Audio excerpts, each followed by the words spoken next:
Hello, I'm Courtney, and today I'm going to be discussing my favorite book in the Heroes of Olympus series, The Mark of Athena by Riordan. So I read this book last week. It literally took me 3 days because I was just hooked on it and I couldn't immediately film a review because I was on vacation.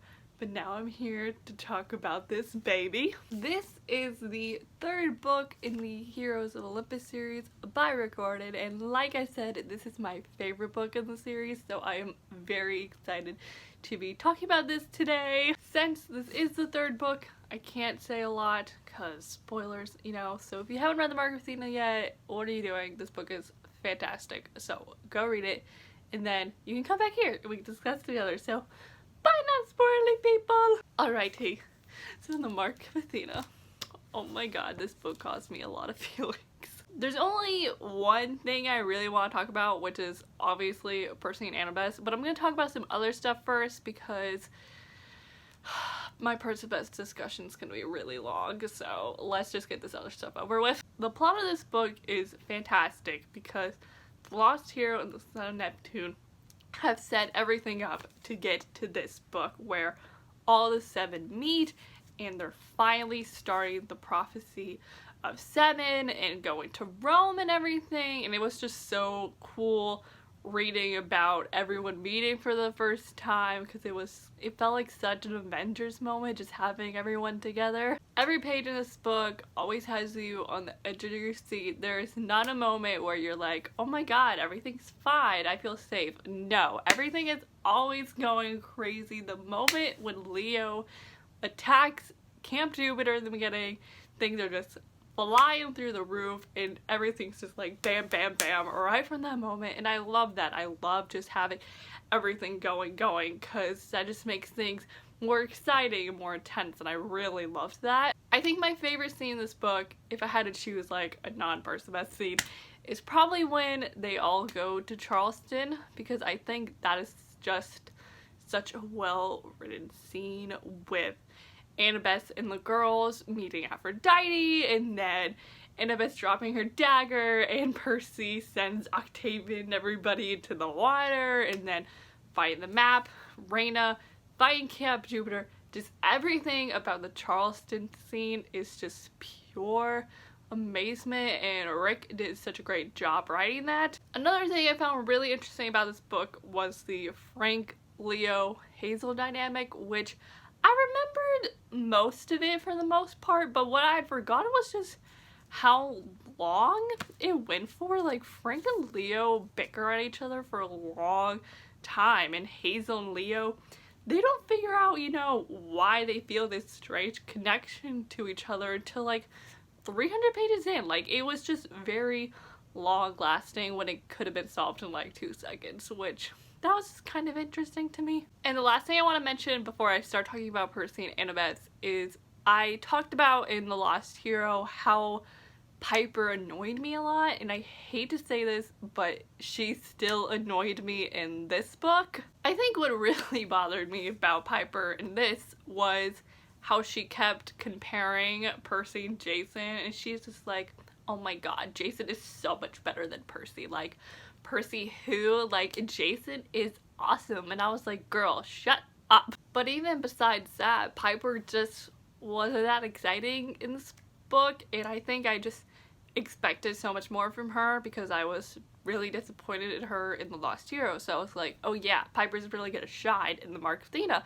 But then I read this and I wasn't really impressed with her, and I feel so bad because I do love this girl a lot, but she just wasn't all that in this book. Now I'm gonna move on and talk about Percy and Annabeth, which they are a huge part in this book, so that's why I'm dedicating a lot of time to talk about them. Words cannot describe what it felt like to reread Percy and Annabeth be reunited in this book in the very beginning, because their reunion is so beautifully written. It is truly the best reunion scene ever, and I just had all the feels. One of the things I especially love about the percabeth reunion is how it's told from Annabeth's perspective, and this is the very first time you get to read from her mind.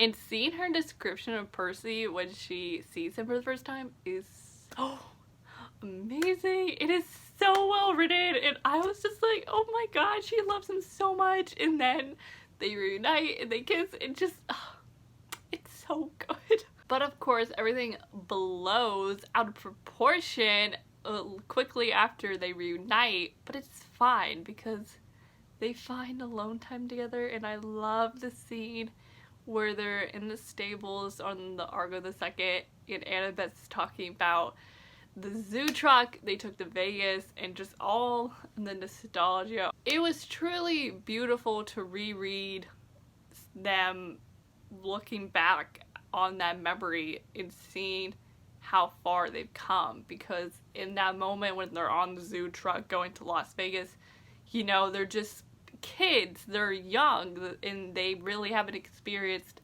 life, but look how far they've come. Look where they are right now, and they still have each other, and they're stronger than ever. And that scene is just so well done. It's so beautiful. So Percy and Annabeth, you know, they're stronger than ever in this book. They're spending so much time together, but there's this quest in this book where Annabeth has to go find the Athena Parthenos on her own, and every time it was brought up, I was like, everyone shut up. I cannot think about this because I cannot stand the idea of Percy and Annabeth being separated again. You know, I've reread this book so many times, but yet I was still thinking to myself, oh, maybe things will be different, like when they get to Rome and Annabeth and Percy are walking around and they're holding hands and it's so cute. I was like, oh, maybe like they'll stay together.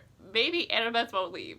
But yet, she still left. It was so heartbreaking to reread the scene where Annabeth leaves for her quest with Gregory Peck and Audrey Hepburn, and Percy's just sitting at the table watching her go, and he's like, I would fight any monster right now if that meant Annabeth could stay.